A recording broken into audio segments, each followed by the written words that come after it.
Welcome. Today we're going to pull back the curtain on a really critical piece of the mainframe, the Job Entry Subsystem 2, or as you'll always hear it called, JES2.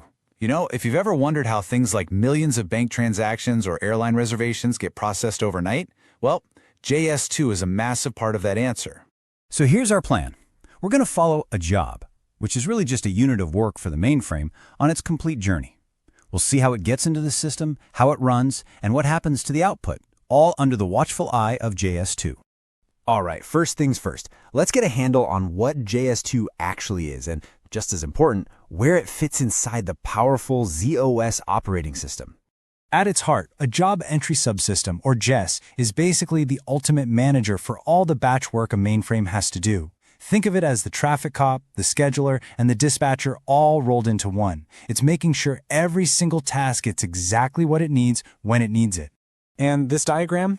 It shows you exactly where JES2 lives. I like to think of it as the maitre d' of a super exclusive restaurant.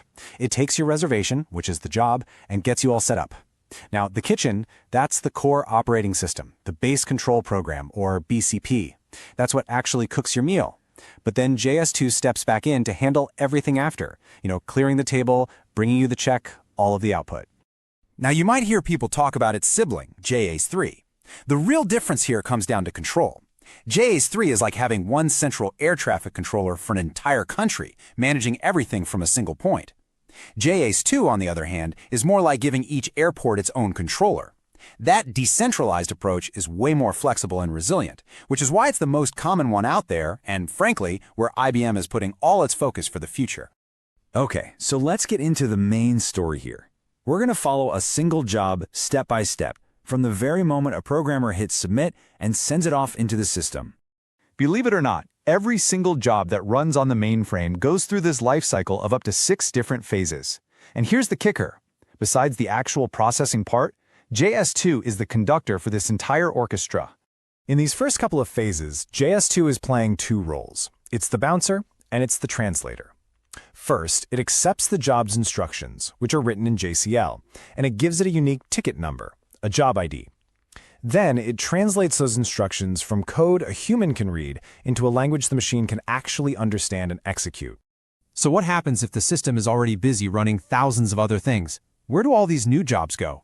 Answering that is really the key to understanding how a mainframe can juggle such an incredible workload without ever dropping a single piece of data. The whole system really hinges on one incredibly important concept. And the answer is the spool. The name itself, Simultaneous Peripheral Operations Online, kind of tells the whole story. It's basically a gigantic, super fast waiting room on disk. This is so important because it lets the lightning-fast CPU keep working without having to slow down and wait for things like printers. Everything just gets safely stored on the spool until the system's ready for it. And the spool is pretty neatly organized into 2 main areas. You've got an input side, which holds all the jobs and data that are waiting to be processed. And then you've got an output side, which holds all the reports and results that have been created and are just waiting to be delivered. All right, time for the main event. Our job has been checked in, it's been converted, and it's now sitting patiently on the spool. It's finally time for it to run and do its thing. So who's the one that makes this happen? Well, there's a program that acts like a gate agent calling your boarding group, and it's called an initiator. It's a special program, and its only job is to find a waiting job, get it the resources it needs, and kick it off. But wait, how does an initiator know which job to pick? Well, in the Jobs JCL, you specify a class.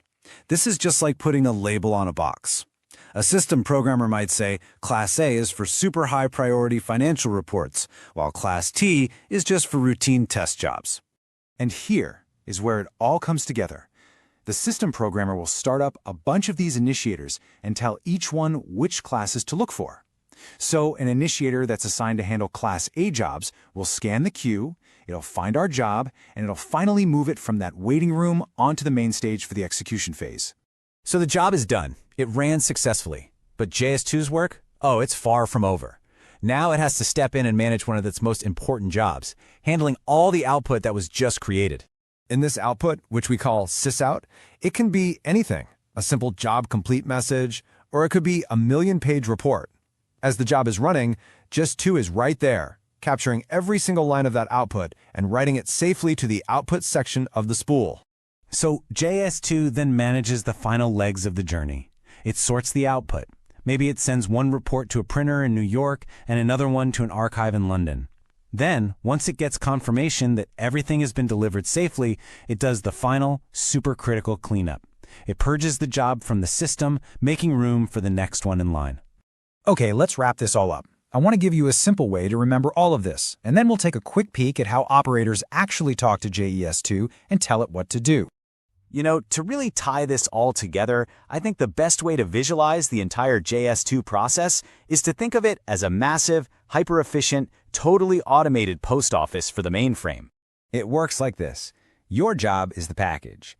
The JCL, that's the address you write on the box. JES2 is the whole post office building itself. The spool is that giant sorting room with all the conveyor belts. The initiator is the mail carrier who picks up your specific package for delivery. And the SYSOUT, that's your delivery confirmation. So how do operators actually control all this? They use these really simple but powerful commands that all start with a $sign. They can display what's active, they can check the status of a specific job, or, if something's going wrong, they can immediately cancel a job that's gone rogue. It's their direct line to manage the entire mainframe workload. When you get right down to it, JES2 is really the unsung hero of the mainframe.